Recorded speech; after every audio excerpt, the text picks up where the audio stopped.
va faire une toile avec Blender. Donc moi je vais faire ça en plusieurs parties. D'abord on va faire le tracking de la vidéo de fond. Ensuite on va modéliser la toile. Après on va faire l'animation et la simulation. Et qu'on aura fait tout ça, on va faire le rendu.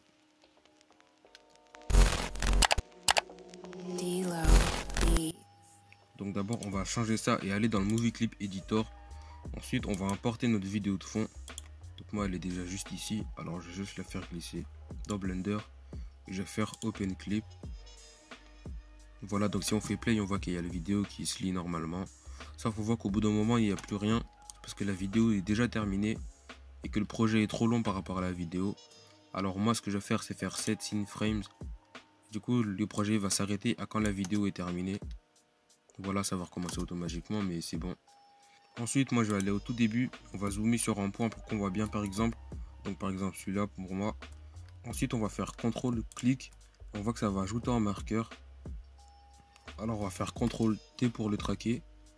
On voit que si on va au début et qu'on fait play, on voit que ça suit bien le point là. Voilà, donc c'est bien. On va encore faire ça avec plein d'autres points.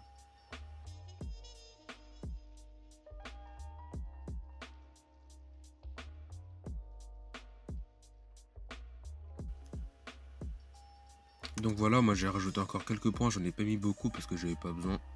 Mais donc voilà ce que ça donne. Ensuite en haut à gauche on voit le panneau Solve. Alors on va aller dessus. J'ai vu des personnes qui faisaient plein de réglages dans ça. Mais moi je vais pas le faire parce que je sais pas vraiment à quoi ça sert. Alors moi je vais directement cliquer sur Solve Camera Motion. Et ensuite en haut on voit qu'il y a un petit truc qui est apparu avec un chiffre. Plus le chiffre est bas et plus le tracking sera réussi. Alors 0,7 c'est vraiment bien. Alors on va laisser comme ça. Et ensuite on va faire Setup Tracking Scene. On va monter cette fenêtre. On va changer ça en 3D Viewport. Donc là on voit qu'il y a les points de tracking qui sont apparus. Donc voilà. Ensuite on va appuyer sur 0 pour aller dans la vue de la caméra. Et si on fait play, on voit qu'il y a la scène qui suit un peu la vidéo. Mais un peu bizarrement. Alors on va régler ça tout de suite. D'abord on va prendre 3 points par exemple. Donc moi je vais prendre ces 3 là. Ensuite on va cliquer sur Wall ici. Et là on voit que la scène est orientée avec la vidéo qu'on a filmée. Si les points sélectionnés c'était ceux du sol, vous aurez cliqué sur Floor. Mais moi vu que c'est un mur, ben, j'ai cliqué sur Wall. Donc voilà, moi je fais un truc vite fait. Donc pour moi j'ai rien d'autre à faire. Alors ici je vais remettre la timeline. Et là je vais remettre le 3D Viewport. Ensuite on peut rebaisser ça. On va ensuite passer à la modélisation. On va faire Maj A pour ajouter un objet et moi je vais ajouter en plane. Ensuite je vais aller dans Tab pour aller dans le mode édition. Je vais prendre 3 points et les supprimer. Ensuite je vais sortir du mode édition. On va sélectionner le seul point qui reste. On va faire clic droit, Set Origine et Géométrie to Origine. Et donc ça va mettre le point au centre. Ensuite on va faire G et Z pour le bouger sur l'axe Z, donc vers le haut. Voilà. Ensuite je vais retourner dans le mode édition. Je vais reprendre le point. On va faire E pour l'extruder et Z pour le faire vers le haut. Donc on a ça. Ensuite je vais aller sur 3 pour aller sur la vue de profil. Et je vais faire E. Je vais le mettre un petit peu vers la droite. Et E encore un peu vers la droite. Et donc ça fait un truc comme ça. Ensuite je vais sélectionner ces points là. On va appuyer sur 7 pour aller sur la vue du dessus. À gauche ensuite on voit qu'on a plein de boutons. Moi je vais utiliser celui-là, donc c'est l'outil spin. Alors on va mettre la souris sur le plus. Ensuite on va faire tourner. Et on voit que ça fait un peu comme un éventail. Donc moi je vais faire ça. Ensuite en bas à gauche on voit qu'il y a un petit onglet spin qui est apparu. Alors on va cliquer pour l'ouvrir en grand. On voit que step c'est à 9, moi je vais mettre ça à 7. Et je vais cocher Use Duplicate. Comme ça supprime les faces. Voilà. Ensuite on voit qu'il y a un seul point de ça qui est relié à celui-là. Sauf que tous les autres ils sont dans le vide. Alors on va prendre un point, celui-là par exemple. Et le point de base. Et on va faire F. Et on voit ça va le relier. Et ensuite on va répéter ça pour tous les autres points.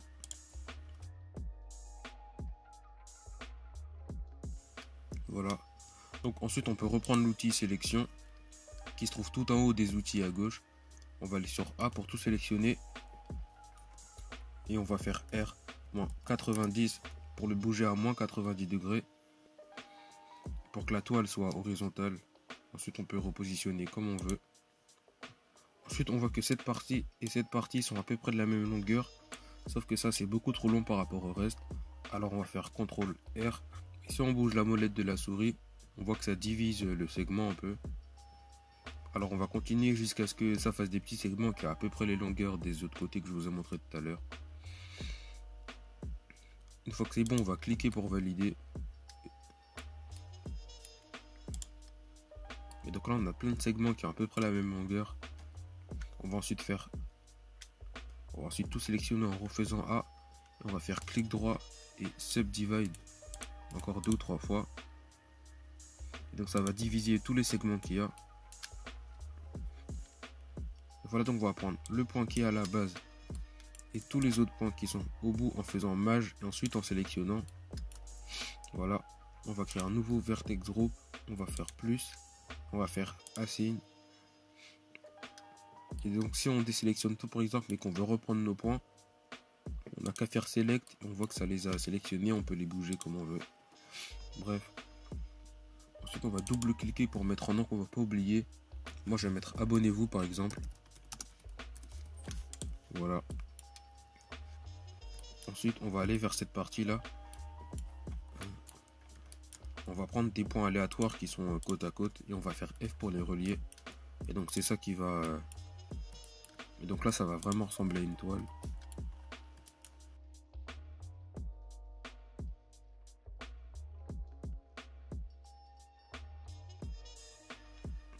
Donc voilà, moi ça me donne quelque chose un peu comme ça. Et donc on a fini pour la modélisation. Ensuite on va passer à l'animation. Donc on va retourner dans le mode édition. On va prendre ce point là. On va faire Shift S et cursor to selected. Ensuite on va quitter le mode édition. Clic droit, set origine et origine to 3D cursor. Et donc si on fait R par exemple, on voit que ça va le tourner mais à partir du début de la toile. Alors ensuite on va cocher ça. On va aller dans les paramètres de l'objet ici. On va cocher ces 3 points là pour la taille. Donc voilà. Sur la timeline en bas, on voit qu'on a un petit point, on voit qu'on a un petit carré jaune. On va le déplacer par exemple à la frame 20. Ensuite on va aller un peu avant, donc moi à la frame 15. Ensuite je vais rétrécir la toile en faisant S, Y et en rapprochant la flèche. Voilà. Et donc là on a quelque chose comme ça. C'est bien mais on voit que c'est pas assez bien. Alors du coup on va faire une simulation. On va cliquer sur la toile. Aller dans l'onglet avec toutes les simulations. On va cliquer sur close, donc tissu. On voit que la toile a disparu. Parce que si on revient au début et qu'on fait play, on voit qu'elle tombe juste. C'est normal parce que ça c'est normal à cause de la gravité. Sauf qu'on va aller dans shape, pin group et mettre le groupe qu'on avait créé tout à l'heure. Donc moi abonnez-vous. Et là si on fait play.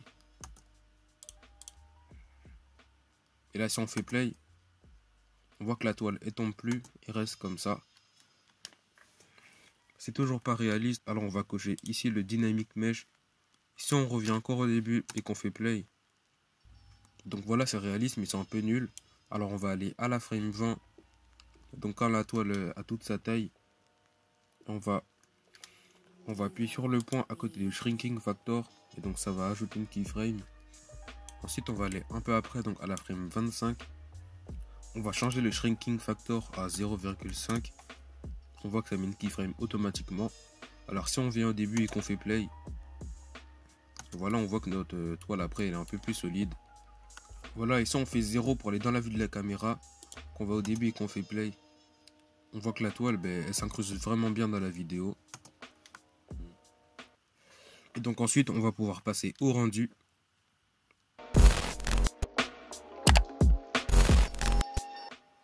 Donc on va appuyer sur le petit outil ici, on va ajouter un modifier, on va mettre le modifier screw.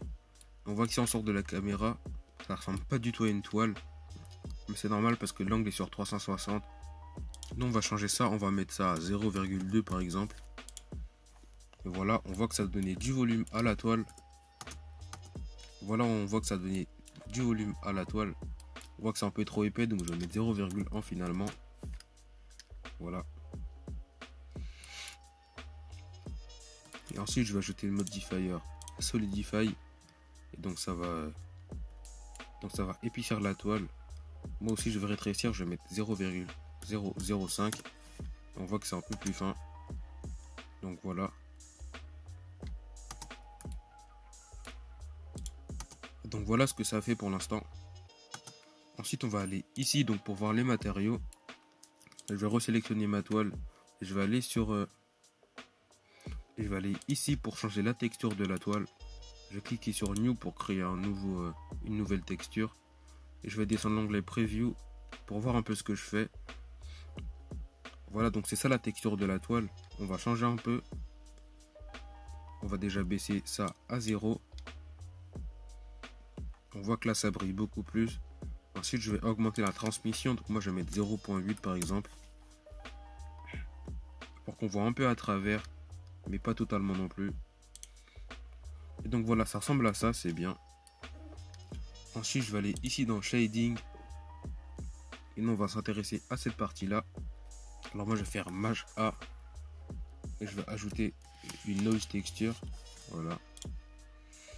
Ensuite je vais ajouter une bump comme ça. Ensuite je vais cocher Color dans Height et Normal dans Normal. Voilà, ensuite on peut augmenter la scale. Moi je vais mettre 20 par exemple. Voilà, je pense que c'est bon, hein. On va ensuite aller ici sur la petite terre. On va cliquer sur le point à côté de Color et mettre Environnement Texture. On va faire Open. Et donc on va mettre notre panorama HDRI. Donc moi il est juste ici. Je vais le refaire encore glisser. Voilà. Ensuite on va aller sur cette vue là. Donc ça sera la vue qu'il y aura dans le rendu. Voilà, et si on dézoome, on voit qu'on a notre panorama 360. Il est un peu, même beaucoup raté, mais c'est pas grave, ça se verra pas. On va ensuite changer Object dans Word. On va monter, on va voir qu'il y a plusieurs petites bulles encore. On va faire Maj A et ajouter deux trucs en mapping. Voilà. Et en texture coordinate. Voilà. On va ensuite cocher générateur à vector. Et vector encore à vector. Et c'est à quoi ça va servir? Ben, c'est qu'on pourra tourner notre HDRI comme on veut et le repositionner tout ça. Donc moi je vais l'orienter un peu comme dans ma vidéo. C'est pas grave si c'est pas du tout exact, mais on s'en fout vraiment. Voilà, donc moi c'est à peu près comme ça. Ensuite on peut aller ici, aller dans Film et cocher Transparent. Comme ça on verra pas notre panorama 360, mais ça va quand même le refléter. Ensuite je vais prendre ma caméra, moi, aller ici. On voit qu'il y a background d'image qui est déjà coché normalement. On va ensuite cliquer sur la petite flèche pour avoir les paramètres. On va descendre un peu. On voit que alpha c'est à 0,5. Moi je vais mettre à 1 pour bien voir ma vidéo. Ensuite je vais retourner dans Layout. Aller dans 0 pour aller dans ma caméra. Donc moi je vais retourner ici. Et je vais changer EV to Cycles. Et je vais aller dans cette vue là. S'il n'y a rien, c'est parce que c'est en train de charger. Parce que Cycle ça prend un peu plus de temps. Mais au final c'est plus réaliste. On va remettre notre curseur au centre. On va ensuite sortir de la caméra, faire Maj A et ajouter en plane. On va ensuite ajouter en plane. Je retourne sur cette vue là parce que sinon ça va prendre du temps à charger. On va faire R, X et 90. Comme ça il sera à la verticale. Ensuite on va le mettre devant la toile en faisant G, Y. Et voilà, comme ça il est juste devant. C'est pas grave si ça se touche pas énormément, mais ça se verra pas. Je vais faire S pour l'agrandir un peu. On va aller ici, descendre dans Visibility et cocher Shadow Catcher. Ensuite, on va tout décocher sauf caméra. Ici, on va dans la vue de la caméra et qu'on va dans la vue du rendu. Moi, j'ai la lumière du début, je vais la supprimer parce que sinon, ça va faire n'importe quoi. Donc, si on attend que ça charge. Et donc voilà, on voit que la toile est bien incrustée dans la vidéo. Ensuite, pour le rendu, on va sélectionner la caméra aller ici. On va cocher ça. Ensuite, vous allez changer ça en fonction de votre vidéo. Voilà. Ensuite, on va aller ici. Et là, vous allez sélectionner où est-ce que vous allez enregistrer votre vidéo. Ensuite, moi, je vais l'exporter directement avec une vidéo. Alors, je vais changer ça en FFmpeg vidéo. Ensuite, je vais baisser encoding et mettre MP4. Donc là, on a tout terminé. Ensuite, on va aller dans Compositing ici. Moi, je vais bouger celui-là. Je vais faire Maj A et ajouter un denoiser. Comme ça. Et ensuite, je vais ajouter Angler. Et je vais changer Strix à Fog Glow. Et ensuite, en haut à gauche, on va cliquer sur Render et Render Animation.